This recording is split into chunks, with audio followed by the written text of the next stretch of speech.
Assalamualaikum warahmatullahi wabarakatuh. Semoga anak-anak ibu di rumah dalam keadaan sehat walafiat dan tetap semangat untuk belajar. Hari ini bertemu lagi dengan ibu pada bidang studi Al-Quran Hadis. Kita masih masuk ke bab 2, yakni tentang surah-surah pendek. Yang kedua, surah An-Nas. Yang pertama, di pertemuan kemarin kita sudah mengenal tentang surah Al-Fatihah, dan alhamdulillah anak-anak ibu semua sudah menghafal surah Al-Fatihah. Nah, yang kedua adalah surah An-Nas. Anak-anak ibu semua tahu nggak sih apa itu surah An-Nas dan bagaimana bunyinya? Surah An-Nas adalah salah satu surah yang terdapat dalam Al-Quran. Nah, An-Nas diambil pada ayat pertama. An-Nas artinya manusia. Manusia. Surah An-Nas terdiri dari 6 ayat.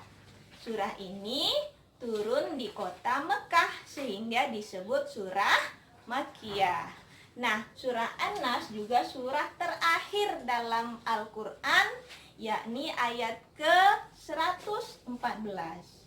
Dan surah An-Nas ini berisi tentang anjuran berlindung kepada Allah dari godaan syaitan. Yuk kita baca surah An-Nas bersama-sama. Ibu baca dan anak-anak ibu di rumah ikuti ibu ya. Bismillahirrahmanirrahim. Qul a'udzu birabbin nas, malikin nas, ilahin nas, min syarril waswasil khannas, alladzi yuwaswisu fi sudurin nas, minal jinnati wan nas. Alhamdulillah kita sudah membaca surah An-Nas. Semoga anak-anak ibu di rumah juga bisa membaca surah An-Nas dengan baik dan benar. Oke, kemudian selanjutnya kita akan melihat dan memahami arti dari setiap ayat serta kandungan yang terdapat dari setiap ayat dalam surah An-Nas. Ayat pertama, Qul a'udzu birabbin nas. Artinya, katakanlah aku berlindung kepada Tuhan yang memelihara dan menguasai manusia. Pertanyaannya, kepada siapa kita berlindung?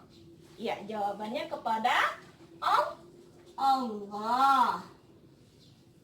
Ya, Allah itu maha memelihara dan maha menjaga hati manusia. Maka dalam keadaan apapun kita harus berlindung kepada Allah.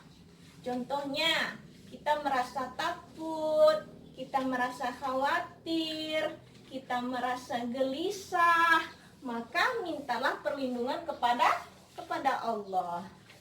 Ayat kedua, Malikin nas, raja manusia. Ilahin nas, sesembahan manusia. Nah, ayat kedua dan ketiga ini maknanya sama. Raja manusia, sesembahan manusia. Siapakah dia? Dia adalah Allah. Allah adalah tempat kita memohon segala sesuatu. Jadi ketika kita meminta atau kita meminta pertolongan, perlindungan hanya kepada Allah. Tidak boleh selain Allah.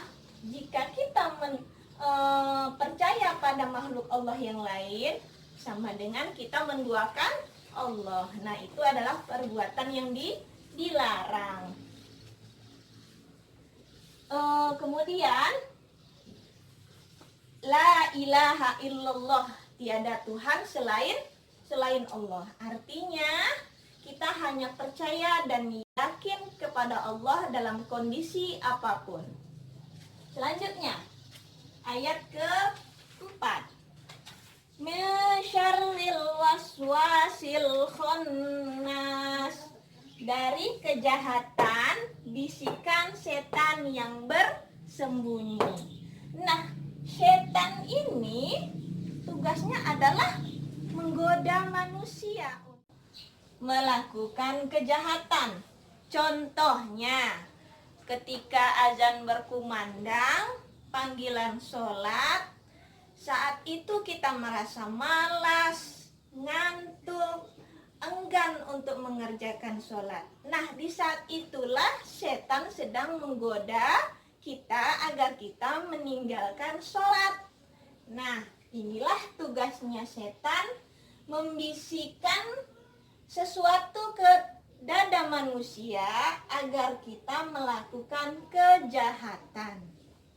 Ayat selanjutnya, Allazi yuwaswisu fi sudurin nas minal jinnati wan nas, yang membisikkan kejahatan ke dalam dada manusia dari jin dan manusia. Nah, jin itu ada yang berasal dari setan dan ada juga yang berbentuk manusia yang tugasnya adalah untuk menggoda manusia melakukan kejahatan. Nah, jadi inilah penjelasan tentang surah An-Nas. Nah, hikmah yang bisa kita ambil adalah dalam kondisi apapun, ketika kita dalam keadaan gelisah, panik, takut, meminta pertolonganlah hanya kepada Allah. Jangan meminta selain kepada Allah, berarti kita telah menduakan Allah. Nah, pesan ibu untuk anak-anak di rumah, silahkan kalian senantiasa membaca surah An-Nas dan mengamalkan makna yang terkandung dalam surah An-Nas agar kita terhindar dari godaan setan. Sekian dan terima kasih. Assalamualaikum warahmatullahi wabarakatuh.